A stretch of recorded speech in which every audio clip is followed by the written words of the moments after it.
Yo, what's going on, homies? It's your boy Stumped back from the OPTC video, and in today's video we're diving into the Kizuna clash for the 6+1 lore against Wapol with the Covenant MOMO EXP teams. Now, with the release of Roger, obviously we have a new captain that can give EXP, plus he can actually give belly. However, for this particular Kizuna, Momo just seems to work a little bit better. Plus, Momo's been out for almost a year now as a regular legend rather than an anniversary exclusive. So I figured most people have Momo compared to something like Roger. I feel like a lot of people were chasing the Super Sugo Fests rather than chasing Roger. So today I have included Momo teams. Like I said, Momo, he just works a little bit better in my opinion for most of these variations. But if there's enough love on this video, let me know down in the comment section below if you guys want to see Roger teams. If there's enough love here, I'll definitely look into making them. Probably look into them making them myself as well. So I might just upload my teams. But again, these teams are going to work great.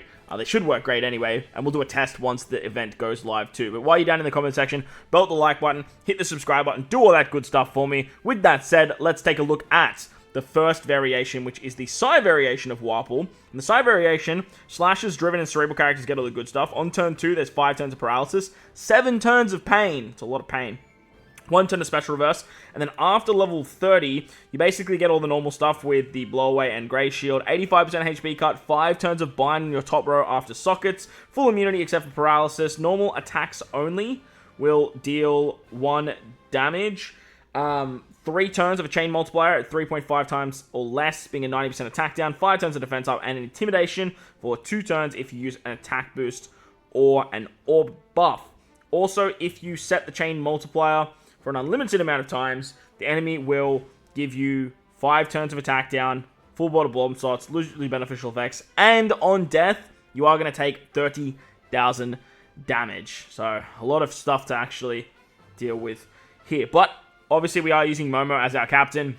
Momo is not only going to be our Covenant attack booster for 4 turns, you can obviously extend that with tapping a Wano, utilizing his super type is going to extend that, plus when you get hit by the bind, he not only removes it, but puts it into the attack boost that he gets. This way, you don't have to worry about the intimidation on the final stage. You're already going to have an attack boost moving into that stage, provided you guys don't use a chain boundary ability, which is going to be absolutely fine, because on this team, we actually included Zoro and Sanji. Zoro and Sanji not only will turn everyone into Free Spirit and Slashers, but they'll give us a monster chain buff.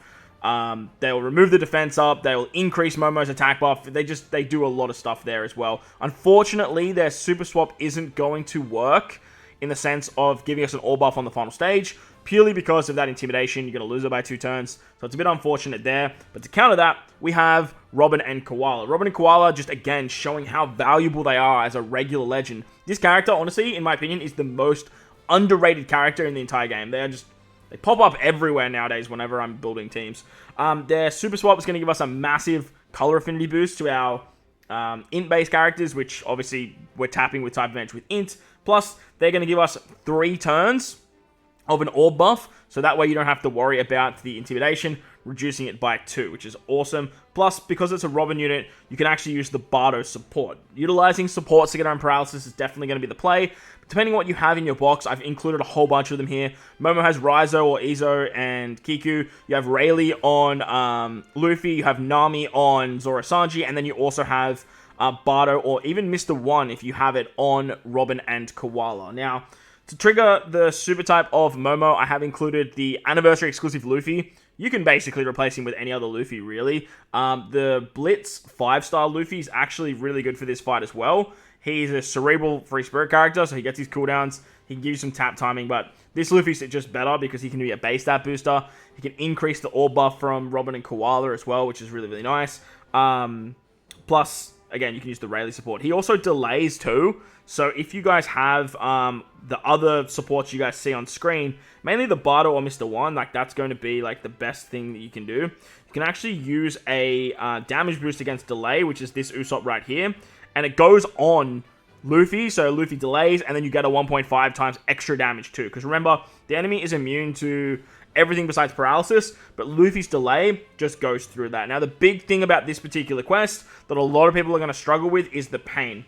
There's only one character that can remove pain, and that is the not Kizuna Boa, or the new Chopper as a friend captain.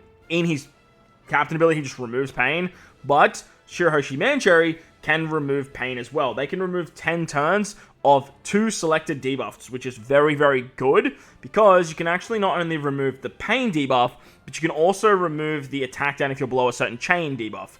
Not that that matters too much, because Zoro Sanji are definitely going to put you above 3.5, but it's just going to allow you to do a little bit more damage in the lead up to that anyway. So with this team, you can sort of bypass everything. Also, Shiroshi Mancherry are going to give you a massive heal to tank the death shot. The thing is, you're basically not doing anything turn 1 besides just tapping. You can use Momo to keep like a bunch of Wano orbs, and then you can sort of tap through it that way. And then you can just use Shiroshi Mancherry on the final stage, just so you get that heal to tank that final shot. That's going to be the idea. You can also switch into Shiroshi Mancherry. Switching into Shiroshi Mancherry is going to give you a little bit more type advantage, because remember, you are going to be, everyone's going to be free spirit slashes, and they're going to tap with some damage anyway. Moving on to the quick variation of Wapol now. Free spirit, cerebral, and powerhouse characters get all the good stuff. On turn 2, there is 5 turns of bind on your left-hand column after sockets. You get 3 turns of hunger. All orbs turn to recovery, and recovery orbs deal damage instead of healing. On the final stage, you get the regular stuff. There's a preemptive that only allows you to use 2 specials for 4 turns. This is very, very annoying. This debuff is a new limit break that came out with Odin way back when, but then we literally never saw it until like the Shanks Buggy release. But now it is just popping up absolutely everywhere, and unless you're using Shiroshi Mancherry to remove this, it can be a little bit of a nuisance. There's also 3 turns of Crewmate Silence, which I believe is like the Fear debuff. God, I hope it's Fear. If it's not Fear, like that's just an absolute nightmare. 5 turns of an attack buff, 5 turns of an orb buff, and 5 turns of a chain multiplier buff, all at 0.1 respectively. 1 turn of defense up, full immunity except for delay, normal attacks only, special reverse on your captain, 3 turns of a attack down if you're below a 3 times chain multiplier, and then an intimidation for 3 turns if you use a conditional boost or a color affinity boost. If you do delay the enemy though, he will remove the attack down below a certain chain. He'll also remove the attack up and the slot effect boost that he applies to you, but he will give you 7 turns of paralysis. Like this fight is a goddamn nuisance, man. Like there's so many like niche stuff to get around here, but the upside to Momo is gives you an attack boost very early, and that way you can sort of carry that into the final stage. Remember, he removes bind as captain, works out really, really nicely, and you're pretty much in for a good time there. The way this team works, honestly, is we basically just use everyone's specials on turn 2, and we don't have to worry about the final stage. Now, I am under the impression that it's a Fear, the Crewmate Silence ability. Like, it silences your crewmate abilities. I'm hoping it's that. If it's that ability where it just stops you from doing anything, like, we're absolutely fucked.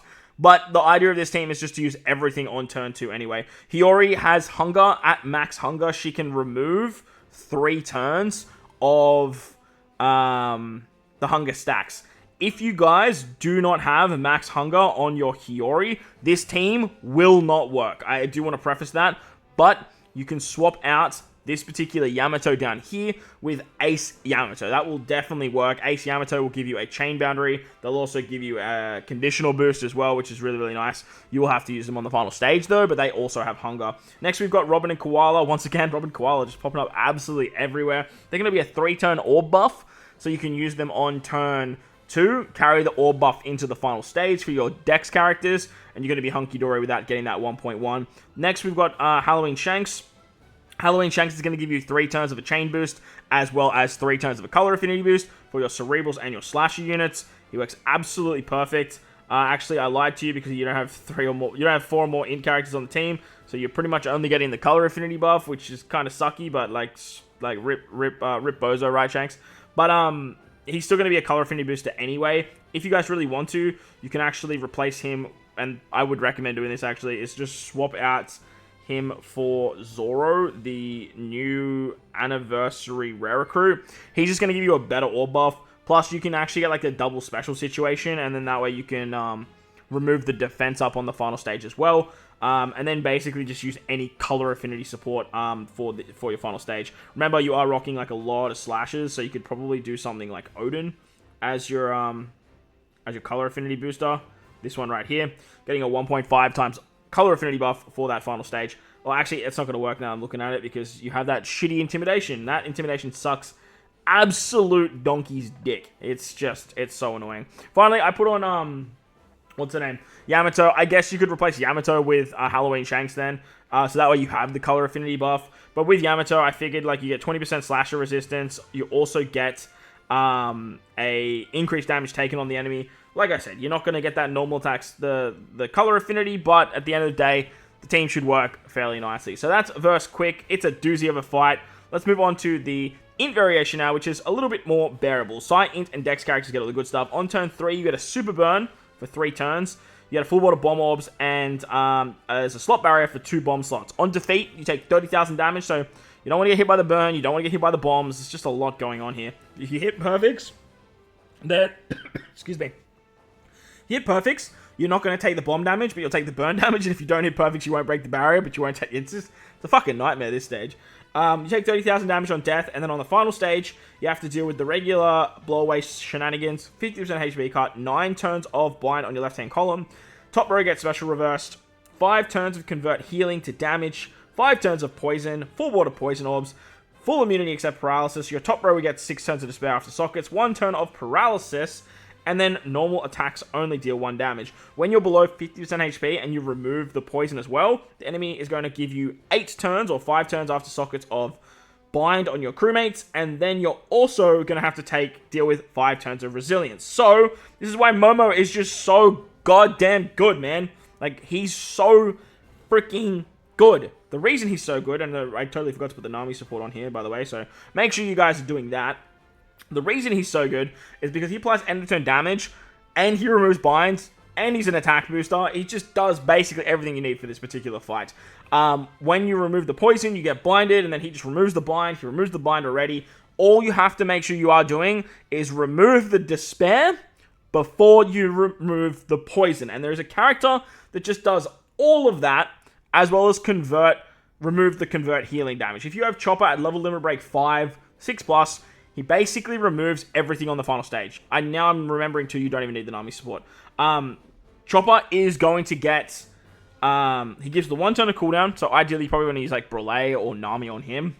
He removes paralysis, he removes the burn, he removes the recovery turn damage, he removes poison, so he's going to change the poison slots, and he heals you at the end of the turn as well, which is very, very nice. He just does literally everything you need for this particular stage.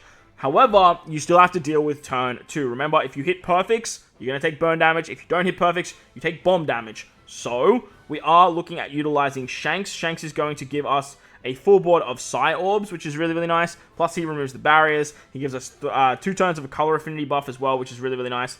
And that works out super hunky-dory with our boy Shanks. Next, we got Luffy on the team. I'm actually going to replace this Luffy with the 6-star Luffy. If you have the 6-star Luffy, he's just going to work a little bit better because he gives color affinity. With the super swap of Zoro Sanji, you can get an orb buff.